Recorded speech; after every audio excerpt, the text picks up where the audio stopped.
주님 전에 오신 성도님들을 환영하며 축복합니다. 옆에 분들과 인사 나누겠습니다. 사랑합니다. 축복합니다. 잘 오셨습니다.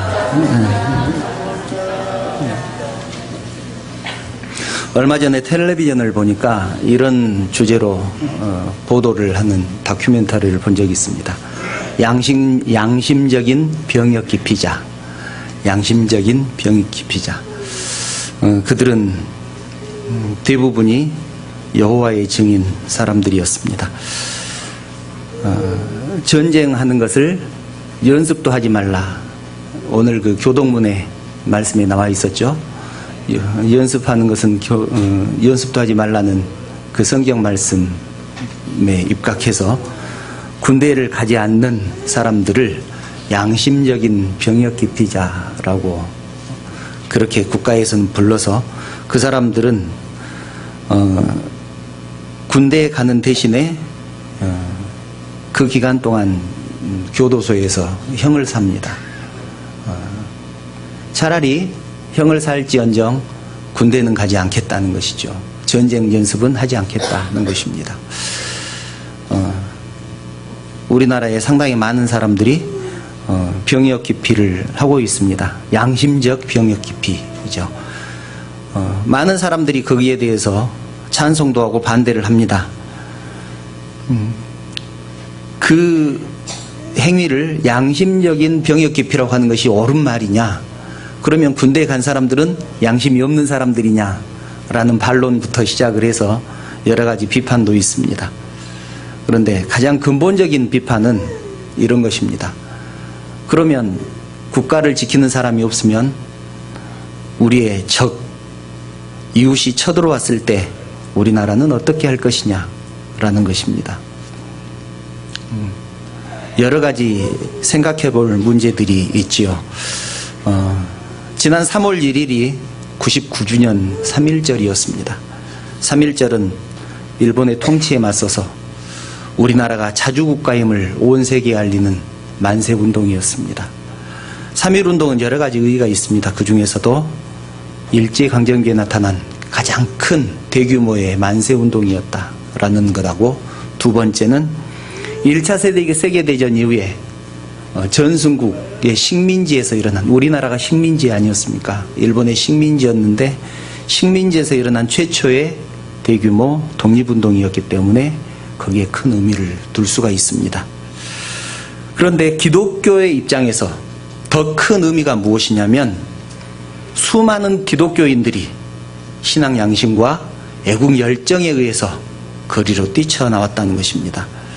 독립선언문에 참가한 33명의 민족 대표 중에서 16명이 기독교인이었습니다. 그러므로 3.1운동은 단순한 독립운동을 넘어서 기독교 신앙 역사에서도 큰 의미를 가질 수 있는 신앙운동이었다고 할 수 있습니다. 39번째 3.1절을 맞이하면서 그 사건을 신앙적으로 재해석하고 오늘 우리가 3.1운동을 어떻게 믿음으로 개성할 것인지 함께 생각해보는 시간 되시기를 원합니다. 3.1운동 하면 떠오르는 사람이 있습니다. 노래에도 있죠. 3월 하늘 가만히 우러러보면 누가 생각난다고요? 유관순 누나가 생각이 납니다. 유관순 할머니가 생각이 나지요. 유관순 열사라고 부릅니다. 유관순 열사는 어떤 사람이었을까요? 페이스북에 이런 글이 올라와 있어서 제가 그대로 한번 옮겨보았습니다. 유관순 열사는 뜨개질을 좋아하고 장난기 많던 소녀였습니다. 보통 소녀였다 그 말이죠.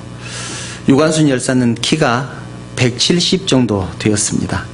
서대문 형무소 기록에 따르면 5자 6치라고 기록을 하고 있습니다. 169.7cm. 당시 여학생 평균 키가 150cm 정도 됐던 것을 생각하면 상당히 키가 컸었습니다. 유관순 열사는 교장 선생님이 제발 3.1운동 나가지 말고 자중해라 라는 그 부탁을 뿌리치고 결사대를 조직을 했습니다. 그래서 3.1운동에 참여했습니다.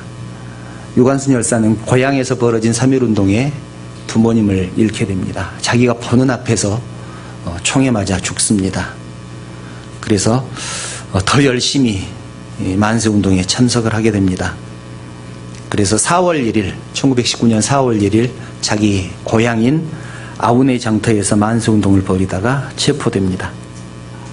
그리고 공주재판소 법정에서 재판을 받던 유관순 열사는 왜 만세운동을 했냐라는 검사의 질문에 이렇게 대답합니다.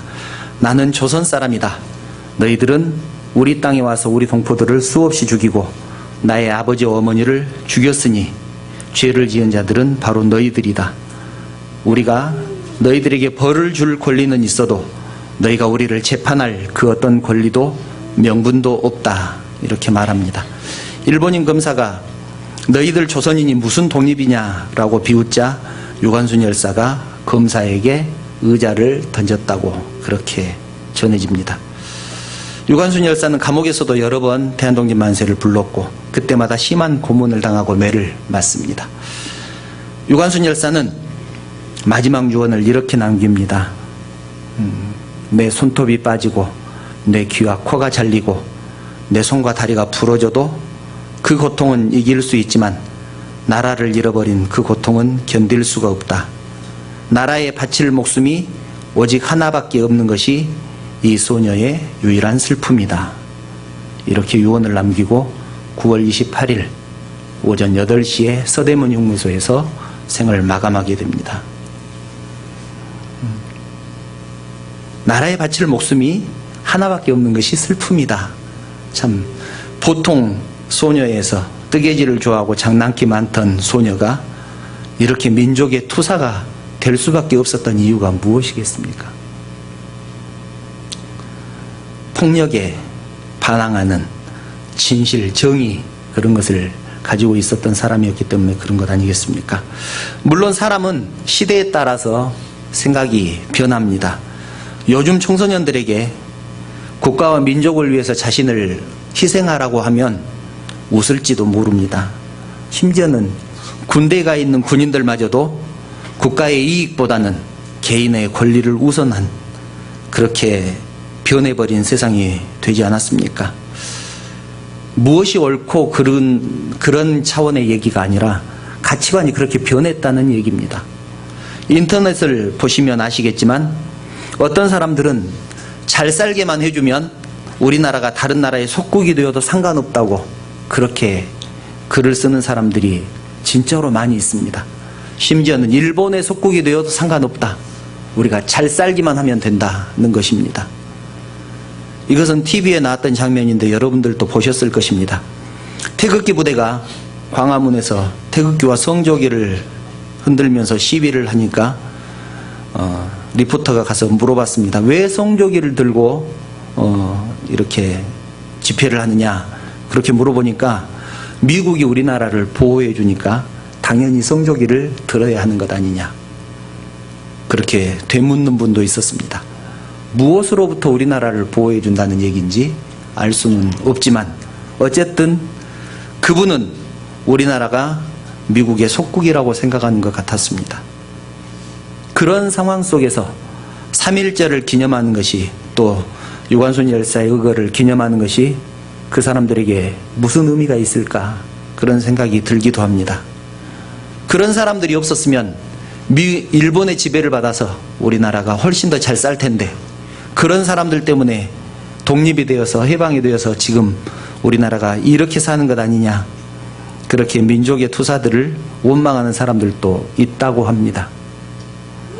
기가 막힌 일 아닌지 모르겠습니다. 그런데 중요한 것은 우리뿐만 아니라 성경에 나오는 인물들도 모두가 애국자였습니다. 모세는 자기 민족을 위해서라면 자기 목숨까지도 내놓을 정도로 그런 각오로 백성들을 이끌었던 사람입니다. 출애굽기 32장을 보면 하나님께서는 금송아지를 만들어서 그들에게 절하는 이스라엘 백성들을 멸하시겠다고 그렇게 말씀합니다. 그때 모세는 하나님께 매달려서 이렇게 기도합니다. 자기 목숨을 걸고 기도하지요. 출애굽기 32장 32절을 보면 이렇게 기도합니다. 이제 그들의 죄를 사하시옵소서. 그렇지 아니하시오면 원하건대 주께서 기록하신 책에서 내 이름을 지워버려 주옵소서. 이렇게 기도합니다. 내 이름을 생명책에서 지워버릴지라도 우리 백성들을 살려주시옵소서. 모세도 자기 민족을 죽기까지 사랑한 뜨거운 애국심의 소유자였습니다. 에레미야는 어떻습니까? 예루살렘 성이 멸망한다는 사실을 알고 의인 한 사람을 찾기 위해서 예루살렘 성을 돌아다닙니다. 그러나 결국은 의인 한 사람을 찾지 못해서 예루살렘이 멸망하지요. 그리고 모두가 포로로 잡혀갑니다. 텅 빈 예루살렘 성을 바라보면서 에레미야가 이렇게 기록하고 있습니다. 에레미야가 1장 1절과 2절을 보면 이렇게 기록하고 있습니다. 슬프다 이 성이여, 전에는 사람들이 많더니 이제는 어찌 그리 적막하게 앉았는고, 전에는 열국 중에 크던 자가 이제는 과부같이 되었고, 전에는 열방 중에 공주였던 자가 이제는 강제노동을 하는 자가 되었도다. 밤에는 슬피우니 눈물이 뺨에 흐르며 사랑하는 자들 중에 그에게 위로하는 자가 없고 친구들도 다 배반하여 원수들이 되었도다. 나라를 잃은 슬픔 때문에 이렇게 아파하고 고통스러워하는 에레미야의 그 심정이 에레미야가 전체에 걸쳐서 기록되어 있습니다. 독립운동 또는 저항운동의 대표적인 사람을 꼽으라고 하면 잔다르크가 있고, 우리나라에는 유관순 열사가 있고, 성경에는 에스더가 있죠. 오늘 본문도 에스더의 얘기입니다. 바사라는 나라가 있었습니다. 우리나라로 말로 하면 페르시아죠. 페르시아 제국에 아하수에로 왕이 있었는데 그 아하수에로가 엄청난 부귀와 영화, 권력을 누리고 있었던 사람입니다. 아하수에로 왕이 된 지 3년이 됐을 때 그 나라에 도시가 127개가 있었는데 127개 고을에 모든 신하들을 불러서 잔치를 했습니다. 무려 180일 동안 잔치를 했습니다. 아하수에로의 권력이 정말로 크고 화려했던 그런 왕이었기 때문에 모든 사람이 한 명도 빠지지 않고 그 잔치에 참석을 했습니다. 그 잔치가 끝나자 이번에는 왕궁 후원에서, 수상궁 후원에서 궁 안에 있는 사람들을 위해서 7일 동안 잔치를 베풀었습니다. 그때 아하수에로 왕은 자기 왕비의 그 미모를 사람들 앞에서 자랑하고 싶었습니다. 그 와스디라는 왕비가 있었는데 너무나 예뻤던가 봅니다. 그 왕비의 미모를 사람들에게 자랑을 하고 싶어서 예쁘게 꾸미고 잔치에 참석하라고 했습니다. 그런데 왕비는 뭐가 삐졌는지 왕의 말을 듣지 않고 잔치에 나가지를 않습니다. 너무나 화가 난 아하수에로 왕은 그 왕비를 그 자리에서 패해버리고 궁에 있는 후궁 중에서 왕비를 다시 뽑게 됩니다. 그때 오늘 성경에 나온 모르드게라는 사람이 자기의 조카죠. 에스더를 왕으로 추천을 해서 결국은 왕비가 됩니다. 또 이 페르시아에 하만이라는 사람이 있었습니다. 이 하만이라는 사람은 아하수에로 왕 다음으로 큰 권력을 가진 사람들이었습니다. 그가 권세가 얼마나 높았던지 하만이 지나가면 궁 안에 있는 모든 사람들이 그 사람 앞에, 하만 앞에 무릎을 꿇었습니다. 그러나 모르드게는 사람 앞에 무릎을 꿇을 수 없다, 그렇게 생각을 하고 하만 앞에 무릎을 꿇지 않았고, 그래서 하만으로부터 미움을 사게 됩니다. 하만은 이 모르드게가 유대 사람이라는 것을 알고, 쉽게 말해서 이스라엘 사람이라는 것을 알고 이스라엘 사람들을 전멸시켜버릴 그런 계략을 꾸밉니다. 유대인들이 페르시아 전 지역에 흩어져 살면서 페르시아 법을 지키지 않는다, 이렇게 거짓으로 아하수에로 왕에게 고해 바칩니다. 그래서 결국 유대인들을 모두 죽이라는 왕의 특명을 받게 됩니다. 이렇게 하만의 모함으로 유대 민족이 몰살당한 그런 위기에 처해졌을 때 모르드게는 왕비인 에스더를 찾아갑니다. 오늘 본문 말씀이 그 내용입니다. 본문 13절을 보면 이렇게 말씀하죠. 너는 왕궁에 있으니 모든 유다인 중에 홀로 목숨을 건지리라 생각하지 말라. 네 혼자 살아서 어떻게 하겠느냐는 것이죠. 유대인들이 다 죽으면 네 혼자 살아남는 것이 괜찮겠느냐, 그런 말입니다. 그리고 이어서 14절에서 이렇게 말씀합니다. 이때 네가 만일 잠잠하여 말이 없으면 유다인들은 다른 데로 말미암아 노임과 구원을 얻으려니와 너와 내 아버지의 집은 멸망하리라. 네가 왕후의 자리를 얻은 것이 이때를 위함이 아닌지 누가 알겠느냐, 이렇게 말을 합니다. 이런 위기 상황에 있을 때 네가 잠잠하고 가만히 있으면 하나님께서 유대인들을 다른 방법으로 구원시켜 주실 것이다. 그러나 너와 내 집은, 아버지의 집은 멸망하리라. 혹시 하나님께서 네가 왕후의 자리에 이렇게 앉혀놓은 것이 이때를 위함인지 어떻게 알겠느냐, 그런 왜 가만히 있으려고 하느냐, 그렇게 책망을 하는 말이죠. 자기가 처한 위치에서 국가와 민족을 위해서 또 교회를 위해서 자기가 할 일을 하는 것이 성도된 도리다는 것입니다. 국가와 민족을 위해서도 마찬가지입니다. 네가 왕후의 자리를 얻은 것이 이때를 위함이 아닌지 누가 알겠느냐라고 말을 한 것은 이 자리에 있는 이상 국가와 민족을 위해서 헌신을 해야 된다라는 말이기도 합니다.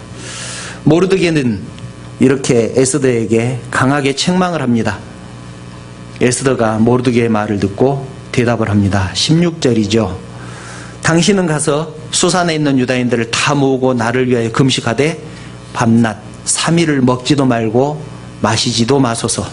나도 나의 시녀와 더불어 이렇게 금식한 후에 규례를 어기고 왕에게 나아가리니 죽으면 죽으리이다.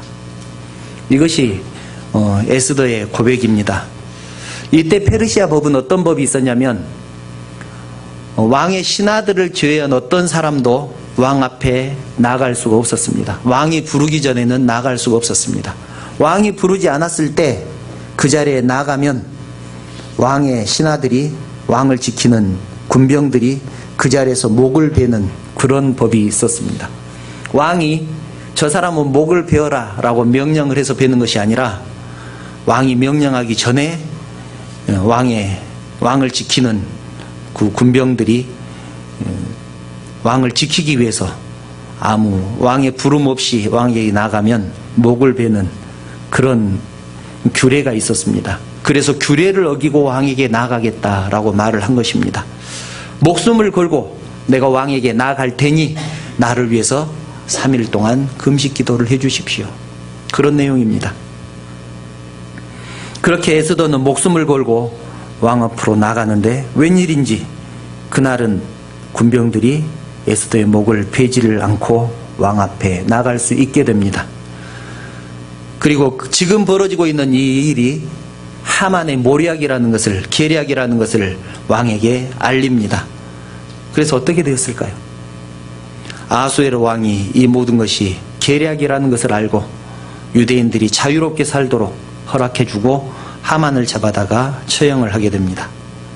자기와 자기의 나라와 민족을 사랑했던 에스더의 용기 있는 행동이 자신과 자기 민족을 구원하게 된 것입니다. 그렇다면 우리 믿음의 선배들은 어땠을까요? 우리의 믿음의 선배들도 하나님을 믿는 신앙심과 함께 나라를 사랑하고 민족을 위해서 목숨을 바친 뜨거운 애국심을 가진 애국자들이었습니다. 3.1운동 때 대한독립 만세를 외치다가 붙들려간 기독교인들을 고문하면서 왜 이 일을 했느냐 이렇게 물으면 이것은 하나님의 명령이다. 하나님의 뜻을 따랐을 뿐이다. 이렇게 대답했다고 합니다. 3.1운동은 단순히 신념으로 일으킨 운동이 아니라 철저한 신앙운동이었습니다. 오늘날 그 믿음의 선배들을 통해서 우리가 배워야 할 것 간단하게 3가지만 함께 나누겠습니다. 첫째는 희생의 리더십입니다. 3.1운동 때 우리 기독교인들은 희생할 각오로 이 운동에 참여를 했습니다. 만세운동을 하다가 일본 헌병에 잡혀가면 어떤 고초를 당할지 모르는 사람은 아무도 없었습니다. 그러나 그들은 희생을 각오하고 거리로 뛰쳐나와서 태극기를 흔들며 대한독립 만세를 불렀습니다. 그래서 교회는 만세운동의 거점이 되었고 그로 인해서 다른 어떤 종교보다도 더 많은 고난과 핍박을 받아야만 했습니다. 많은 교회가 부서지고 수많은 성도들이 체포되었습니다. 그때 기독교인들은 전 국민의 1.8% 정도밖에 되지 않았습니다. 그런데 3.1운동으로 감옥에 갇힌 9,059명 중에서 기독교인이 2,032명, 그러니까 22.4%가 기독교인이었습니다.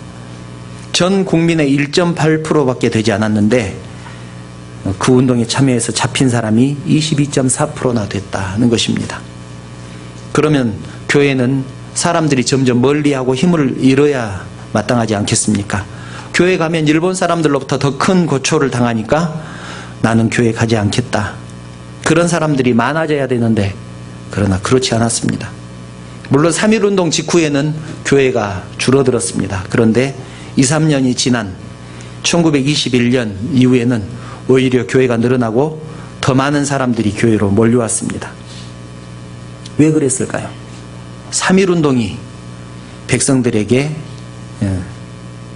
느끼게 했습니다. 교회야말로 우리 민족이 믿고 의지할 곳이구나. 교회가 민족을 살리는구나. 예수님이 우리가 믿어야 될 반석이구나. 그렇게 깨달은 것입니다. 교회가 예수님 정신으로 희생했을 때 교회는 세상에 희망이 되고 빛이 될 것입니다.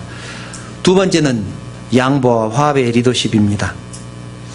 우리 믿음의 선배 중에 이승훈 장로님이라고 계십니다. 1907년 당시에 38세 사업가였던 이승훈 장로님은 평양에서 도산 안창호 선생의 강연을 듣고 민족학교인 오산학교를 설립했습니다. 또 1910년 산정위원교회, 평양 산정위원교회에서 한석진 목사님의 십자가의 고난이라는 설교를 듣고 예수 믿기로 작정을 합니다. 그리고 그리스도의 사랑과 그 십자가 정신으로 민족을 구원해야 되겠다. 민족을 일깨워야 되겠다. 그렇게 결심을 합니다. 그리고 본격적으로 애국운동과 신앙운동을 펼치기 시작을 합니다. 독립선언서에 33명이 서명을 할 때 누가 이름을 먼저 적느냐라는 것으로 서로 다툼이 있었습니다. 천도교와 기독교인들 사이에 다툼이 있었습니다. 이때 이승훈 장로님이 나서서 이렇게 얘기를 합니다. 지금이 어느 때라고 이러십니까? 여기에 기록된 이름의 순서는 죽는 순서입니다. 죽는 순서로 손병희를 먼저 쓰시오. 손병희 씨는 천도교인이었습니다. 그래서 당연히 이승훈 장로님이 기독교인의 이름을 먼저 쓸 걸로 생각을 했는데 손병희 씨에게 군순서를 양보해서 손병희 선생이 3.1 독립운동 독립선언서의 대표가 되었습니다. 이승훈 장로님이 양보함으로 민족대표 33명은 더 단단한 결속력을 가지게 되었습니다. 세 번째는 여성의 리더십입니다. 3.1운동을 통해서 여성의 가치와 여성의 리더십이 더욱더 드러난 그런 운동이었습니다. 여성 독립운동의 한 중심에 김금포라는 선생이 있었습니다. 김금포 그러면 잘 모르시죠? 김마리아 그러면은 익숙한 이름 아닙니까? 김마리아 선생이 있었습니다. 본명이 김금포 선생입니다. 김마리아 선생이 태어난 가문은 황해도 장현이었습니다. 우리나라 최초로 소래교회를 세운 그런 가문입니다. 그리고 학교도 여러 개를 세운 가문이지요. 그 가문은 가문 전체가 우리나라 안팎에서 국내외에서 독립운동에 참여한 그야말로 애국자 가문이었습니다. 그런 환경에서 자라난 김마리아 선생은 기독교 신앙이나 애국애적에 그런 정신을 갖게 된 것은 당연한 일입니다. 1919년 2월 8일 동경에서 YMCA 회관에서 제1한국 유학생들 400명이 모여서 28 독립선언문을 낭독합니다. 그때 김마리아 선생도 거기에 참석을 합니다.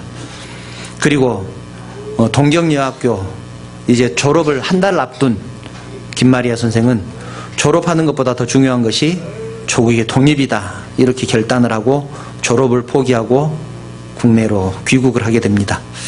평소 때 한복만 입고 다니던 김마리아 선생은 기모노를 입고 귀국을 하는데 그 속에 독립선언문을 감추고 귀국을 합니다. 그리고 부산이나 서울이나 대구, 대전, 황해도까지 이 독립선언서를 배포하게 됩니다. 3.1운동의 기폭제 역할을 하게 된 것이죠.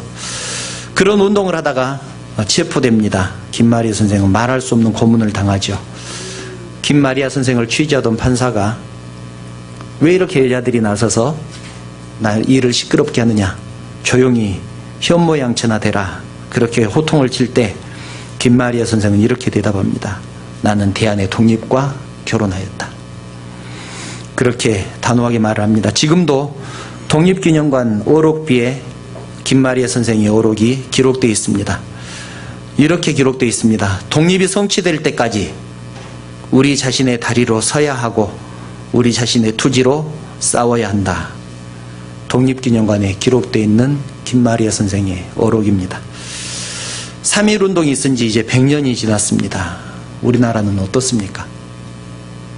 지역 간의 갈등과 세대 간의 갈등이 극에 달해 있습니다. 그런데 이런 갈등이 모두가 개인주의와 이기주의적인 그런 생각 때문에 생긴 것들 아니겠습니까? 이런 시대에 살고 있는 교회가 배워야 할 교훈은 3.1운동의 교훈입니다.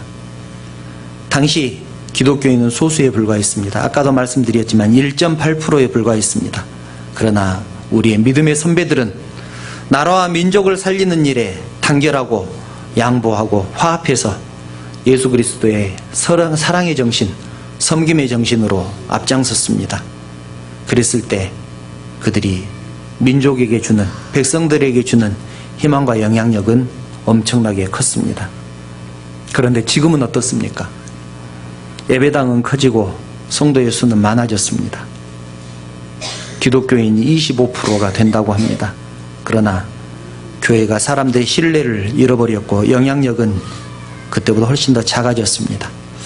이제는 자기의 이익과 욕심을 내려놓고 3.1운동에 앞장섰던 우리 믿음의 선배들의 신앙과 그 정신을 이어받아서 교회가 다시 세상의 희망이 되어야 되지 않겠습니까? 개교의 중심에 이기적인 사역을 뛰어넘어서 서로 양보하고 연합해서 주님 보시기에 아름다운 거룩한 교회가 돼서 다시 세상 속으로 들어가야 할 것입니다. 이것이 우리를 향하신 하나님의 뜻임을 분명히 알고 나라를 위해서, 민족을 위해서, 그리고 하나님을 위해서 더욱 기도하는 우리 모두가 되시기를 축원합니다. 기도드리겠습니다. 거룩하신 하나님,